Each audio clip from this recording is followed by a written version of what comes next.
حضور زیاد دوستانم، یک چند ثانیه وقت شما رو برای رکلام میگیریم. ما قیمار یعنی که ادین اکسپرت رکلام نداریم. یک چند نمود رکلامایی است که برای ما و شما فایده‌ناک است و ان شاء الله که این کاری ما رو پیش میبرد و ما بهترین رولیک رو حرکت میکنیم که بهراتون پیشنهاد کنیم. بعد از رکلام با حاضر شما میتوانید نوارا تماشا کنین. اگر شما مشکلی با ریختن موی سر داشته باشین یا اینکه ریشتون تونوکر میخواین غوض کنین، سفید شوی پوستی بدن داشته باشین، خود رو بزباله کردن یا اینکه خراب کردن میخواین و چندین نمود بیماری های دیگری که در اینجا عکس ها دیده ایستادین، تنها با همین نمرها زنگ زنین. داروهای گیاهی بخیمیکات است. دستافکا با تمام شهرها میبرند. در شهر مسکو، اکاترینبورگ، سن پترزبورگ در مهلت 1 ساعت دستافکا بر شما برده میرسونند. با تاجیکستان هم میبرند و با دیگر شهرها 3 روز یا اینکه 4 روز دستافکا برده به شما میرسونند. زنگ بزنید بگید ما از شبکه صدای امید برای شما گپ زده ایستادیم، برای شما سکیت میکنند. حتما زنگ زنین. داروهای گیاهی بخیمیکات. از مشکات الانوار یک قصه میارد که دوره های پیغمبر خدا بود و حضرت عمر رضی الله عنه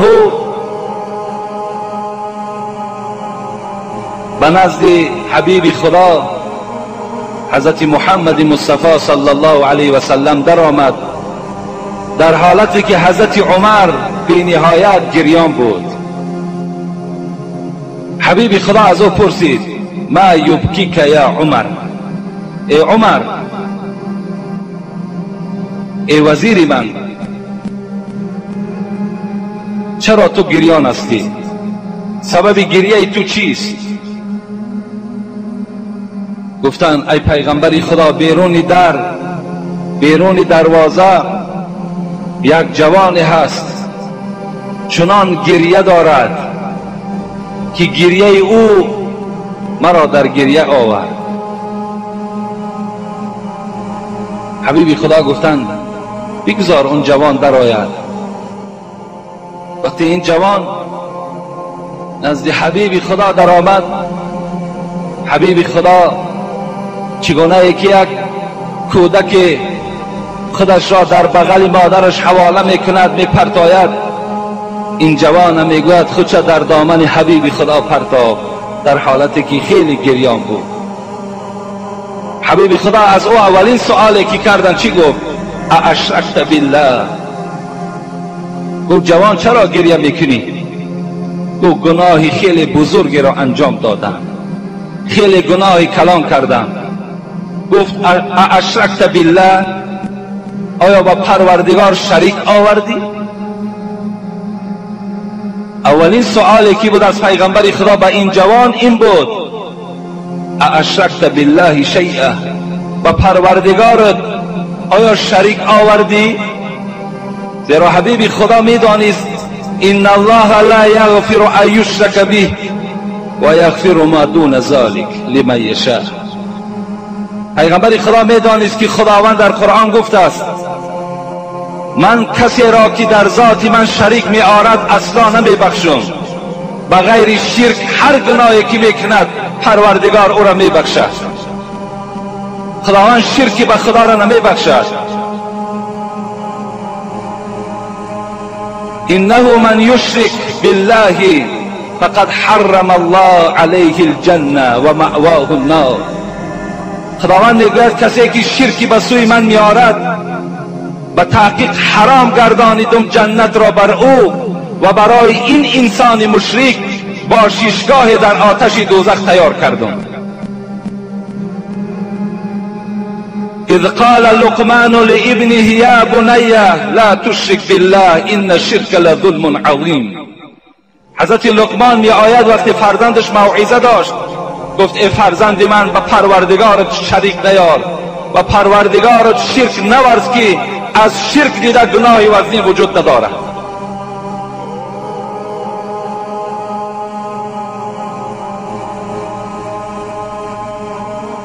یکی از صحابه های پیغمبر خدا عباده ابن ثابت بود.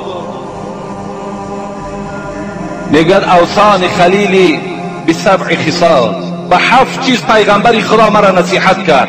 یکم چی گفت؟ لا تشرک بالله و این قطعتم او حرقتم او صلبتم. ای عباده گفت هیچگاه شریکی به خدا نیار. گفت اگر چی تو را پاره پاره کنن، اگر چی تو را در آتش سوزانند، اگر چی تو را در دار کشند، شرکی به خدا نه آور. شرک چیست؟ شرک ها دو خیل میشن، شرک اکبر و شرک اصغر. شرک اکبرش پرستش آفتاب، پرستش ستاره، پرستش ماهتاب، پرستش فرشته ها، جن ها، شیخ ها، اینها را پرستش کردن شرکی به خداست. از مزارها فرزند طلب کردن، سنگ های مزارها را با زبان ها تا بوسه کردن، در دست های خودتان و فرزنداتان مره های کشمیر را کشال کردن، خارها را در نزد دروازه هاتان در داخل دکاناتان کشال کردن، نعل های اسب ها را در نزد دروازه هاتان کشادن. اینا شرکی به خداست. این خدا میگوید که من نمیبخشم این شرک.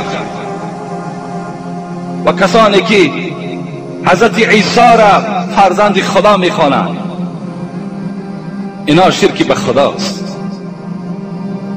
رسول اکرم گفتن ایاکم و شرک الاصغر، ای امتان من از شرک خوردن بسیار پرهیز کنید. قالوا یا رسول الله و ما شرک الاصغر؟ قال الریا. پیغمبر خدا را گفتن شرک خوردش چیست؟ پیغمبر خدا گفت ریا هست. کسی اگر خودنمایی میکند، کسی عبادت شف از برای خدا نه برای غیر خدا میکند، اینم شرک اصغر است. این جوان پیغمبر خدا هم تصور کرد شرکی به خدا آوردی؟ قال لا یا رسول الله، از خدا پناه طلب میکنم، من شرکی به خدا نآوردم. اقتلت نفسا بغیر حق، آیا یگان آدم کشتی؟ پیغمبر خدا سوال کردن. این جوان گریانه گفت نه ای پیغمبر خدا، زیرا خدا در قرآن میگه من یقتل مؤمنا متعمدا فجزاؤه جهنم خالدا فيها غضب الله عليه ولعنه واعد له عذابا عظیما. کسی در دنیا اگر یک مسلمان میکشد، یک برادری مسلمان به قتل میرساند، خداوند به او 4 وعید میکند. یکم وعید همین که تو باشیشگاه دوزخ است، تو هیچگاه راحت جنت نمیبینی، بوی جنت به مشام تو ای قاتل نمیرسد. و دوم لعنت پروردگار به توست، و سوم غضب پروردگار به توست، و چهارم برای تو هر گونه عذابهای دردناک در دوزخ منتظر است. روز از روزها تو هم از دست یک قاتل دیگر با کشته میشه و در این چاه دوزخ پرتاخته میشه. مؤمن در نزد پروردگار قدری بلندی دارد. بار پیغمبر خدا میگوید نزد کعبه آمدن، کعبه ای که ما و شما 3000 و 4000 دلار میتیم زیارت میرویم، چه مکانی مقدسی هست. آمدن و گفتن ما اطیبک و اطیب ریحک و ما اعظمک و اعظم حرمتک. ای خانه کعبه گفت چی خوشبو هستی و چی پاکیزه هستی. ای خانه کعبه گفت چی بزرگ هستی و چی احترام بلند داری. والذی نفسی بیدی. یکی بسوی خانه کعبه حبیبی خدا چی گفتن؟ قسم بر آن خدایی که جان محمد در دست اوست، حرمت المؤمن عند الله اعظم منک.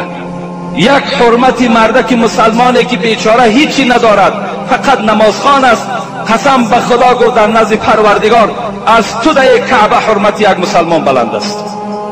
در نزد پروردگار یک مسلمانی که بیچاره فقط نماز میخواند، چیزی ندارد، فقط مسلمانی بر خداست، مؤمن است.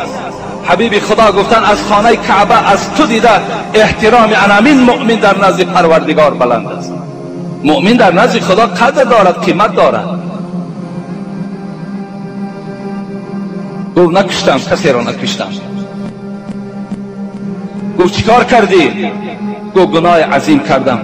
گفت کرسی پروردگار کلان است یا گناه تو؟ گفت گناه من کلان است ای پیغمبری خدا.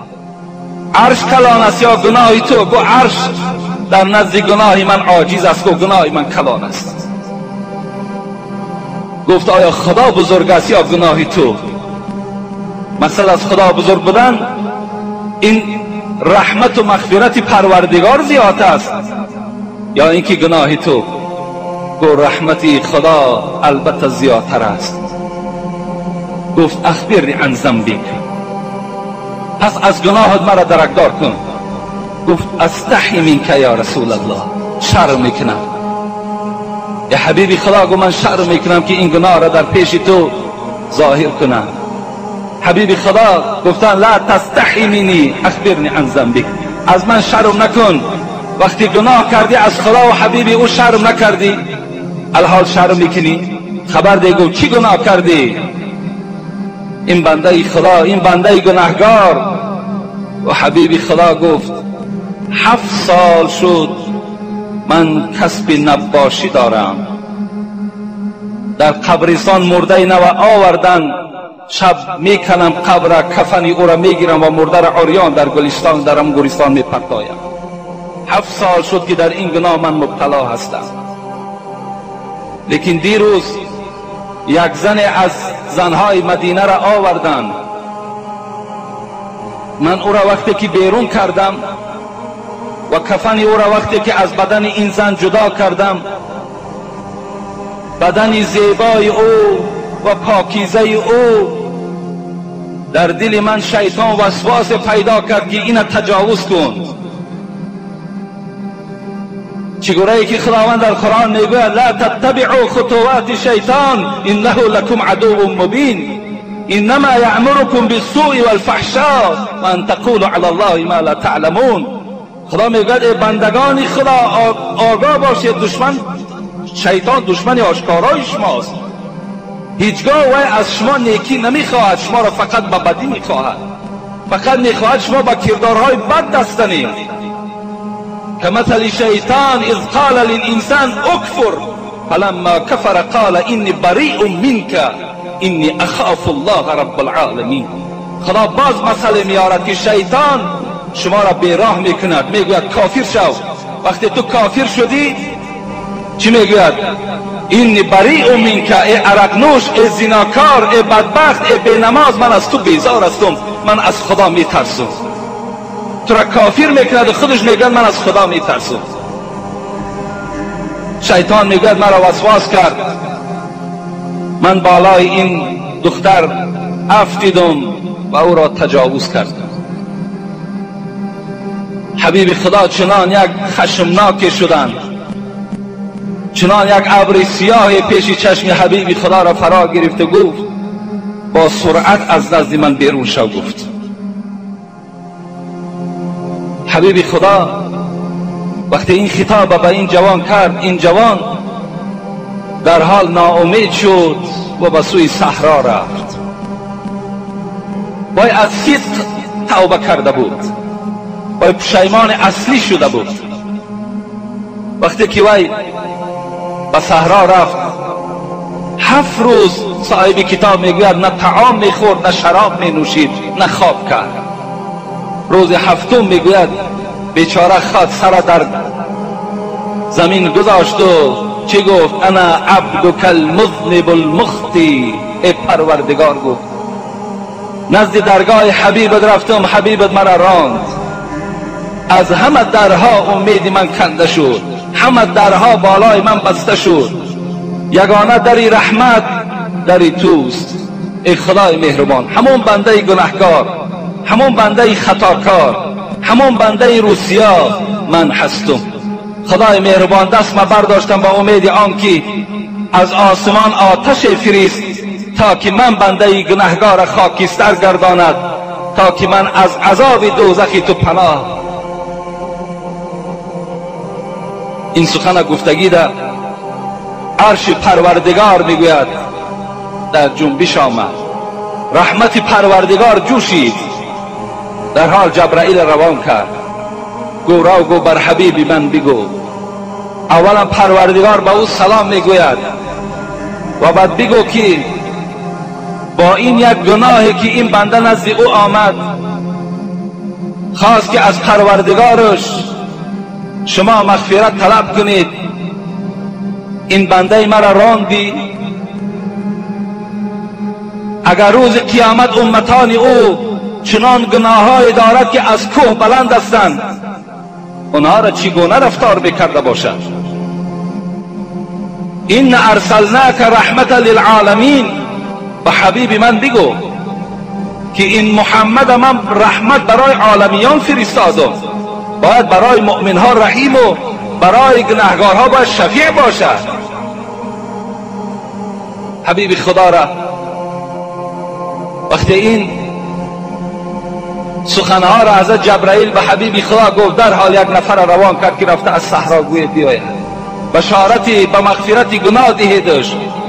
وقتی رفته گفتن و این جوان میگوید همراه این شخصی روان کرده به نزد حبیب خدا آمد که میگوید نماز شام بود، حبیب خدا در نماز بودند. وقتی حبیب خدا میگوید سوره فاتحه را خواند، این جوان میگوید در همون صف ایستادگی بود.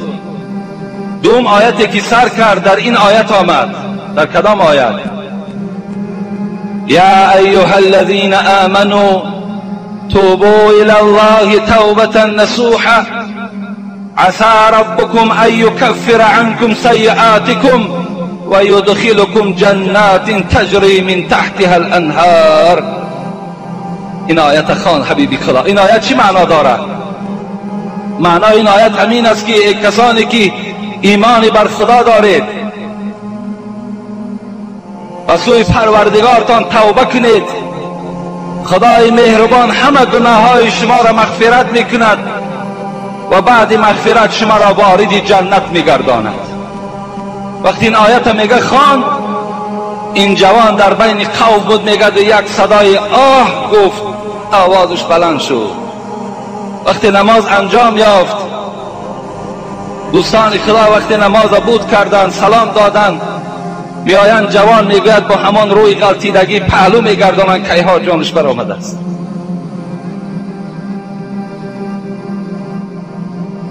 این گونه بنده با این گونه گناه خداوند گناه او را بخشید. خداوند برای او بشارت روان کرد که ما گناه او را بخشیدیم.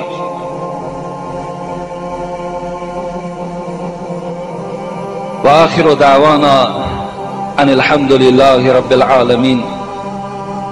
انشاءالله در این باب توبه یک جمعه دیگر خدا خواسته باشد با شما صحبت میکنیم، زیرا بسیاری از حدیث های پیغمبر خدا ناگفته ماند. فقط و فقط ما و شما فراموش نکنیم که هر روز باید که ما و شما به سوی پروردگارمان توبه کننده باشیم، زیرا چگونه که در خطبه حدیثی که خواندیم از پیغمبر خدا، کل بنی آدم خطاؤون و خیر الخطائین التوابون، این حدیث ترمذی هست. پیغمبر خدا گفت همه فرزند آدم خطاکار است، اگرچند کوشش میکند لکن از سهو و قصور، از سهو و کمبودی ها هیچ وقت خالی نمیماند بنده مؤمن. همه وقت البته انسان بی خطا و بی سهو نیست. از این خاطر حضرت گفتند بهترین خطا کننده ها همان کسانی هستند که توبه کننده به سوی پروردگار هستند. برای من هر روز ما و شما باید توبه به سوی پروردگار کنیم با این کلمات هایی که استغفر الله و اتوب الیه. طلب مغفرت میکنیم به سوی تو ای پروردگار و توبه میکنیم به سوی تو از جمیع آن گناه ها و سهو هایی که از ما بندگان تو سر میزنند. این کلمات همچون تسبیح باید که در زبان هر کدام ما و شما باید که وجود داشته باشد. فقط و فقط به سوی پروردگار ما توبه کنیم تا که خداوند ما و شما را گناهان مغفرت بگرداند. خدای مهربان عاقبت همه ما بندگانت را به خیر بگردانی و خدای مهربان همه ما بندگانت را توبه کننده بگردانی و در دل آن بندگانی که امروز در فسق و عصیان گرفتار هستند، خدایا این لذت توبه را در دل آنها هم جایگیر بگردانی